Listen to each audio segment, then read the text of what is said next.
Hello friend, मैं doctor Jitendra Mohan रोहट्टा Jaunpur. आज हम लोग स्पॉन्जिया टोस्टा होम्योपैथिक डॉक्टर इबिनेस के रीडर्स नैस बुक के होम्योपैथिक सिम्टम के बारे में डिस्कस कर रहे हैं।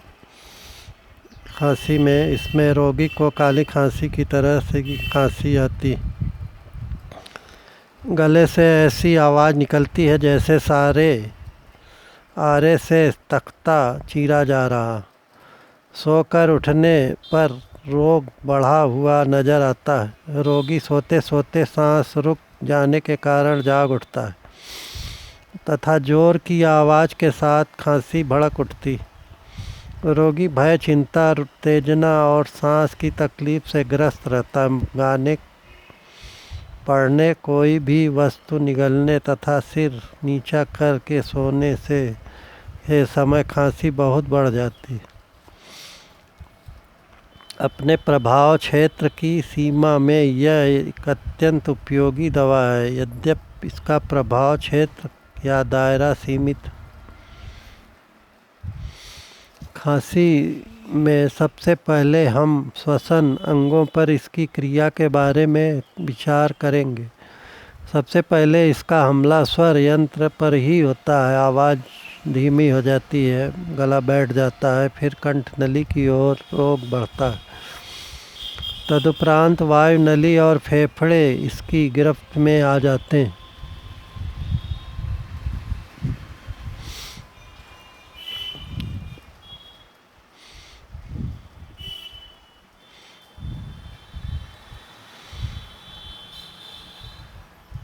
कंठनली की ओर रोग बढ़ता, तदुपरांत वायु नली और फेफड़े इसकी गिरफ्त में आ जाते हैं। काली खांसी में एकोनाइट 30 के बाद इस दवा का इस्तेमाल किया जाता है। इसमें रोगी को सूखी खांसी आती है तथा हिस हिस की आवाज़ गले से निकलती है या फिर ऐसे लगता है जैसे कोई आरेख से लकड़ी चीर रहा हो। तेज बुखार, उत्तेजना और भय के कारण शाम को काली खांसी विशेष रूप से बढ़ती, जो मुख्यतः सूखी सर्द दवा लगने के कारण पैदा होती।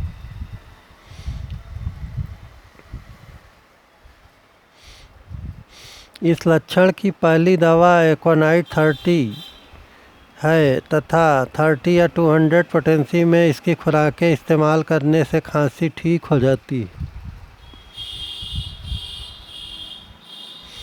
लेकिन यदि खांसी इस दवा से दूर न हो तथा हालत और बिगड़ जाए, यहाँ तक कि सांस रुकने की शिकायत और आवेश का लक्षण भी उभर आए, तो स्पॉन्जिया 200 या 1000 नंबर की दवा का प्रयोग करना चाहिए।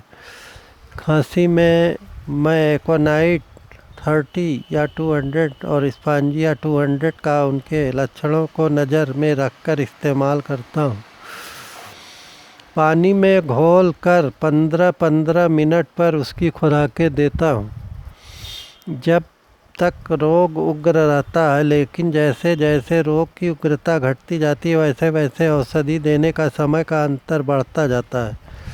खांसी ढीली पड़ जाने परंतु आवाज़ बनी रहने पर, यदि खांसी आधी रात के बाद या सुबह बढ़ जाए तो हिपरसल्फ 30 का प्रयोग करना चाहिए। यदि रोग फिर लौट रहा हो या खांसी शाम को बढ़ती हो तो रोगी को फास्फोरस से 30 से ठीक किया जाता है। वृद्ध व्यक्ति जब स्वर यंत्र प्रदाह से ग्रस्त हो जाता है या ब्रोंकाइटिस का शिकार हो जाता है तो स्पॉन्जिया 30 या 200 उसमें उसी प्रकार लाभ करती है जिस प्रकार बालकों को काली खांसी होने पर लाभ करती।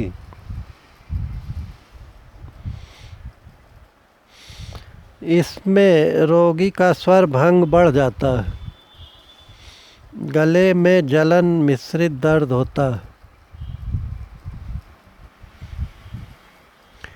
तथा गाने, बोलने या कोई वस्तु निगलने पर खांसी बढ़ जाती।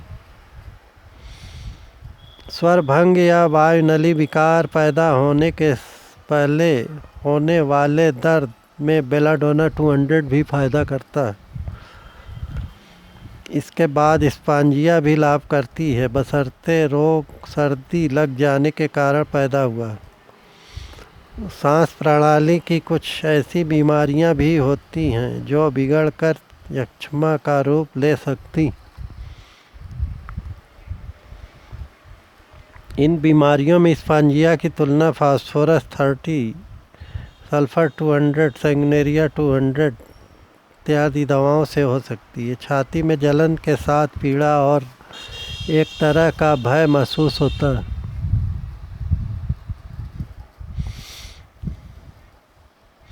खांसी शाम को बढ़ जाती है। ठंडी हवा में घूमने फिरने, बोलने गाने से भी खांसी बढ़ती। रोगी गर्म चीज़ें खाना पसंद करता। हृदय यंत्र पर भी इस औषधि की क्रिया होती। हृदय कपाटों संबंधी रोग में स्पांजिया 200 का मुकाबला अन्य कोई दवा नहीं कर सकती। सांस रुक जाने का भय पैदा होने पर, जोर जोर से तेज खांसी आने पर, भय और उत्तेजना महसूस होने पर तथा सांस के कष्ट के कारण रोगी सोते से जाग जाए, ये इस दवा के प्रमुख लक्षण।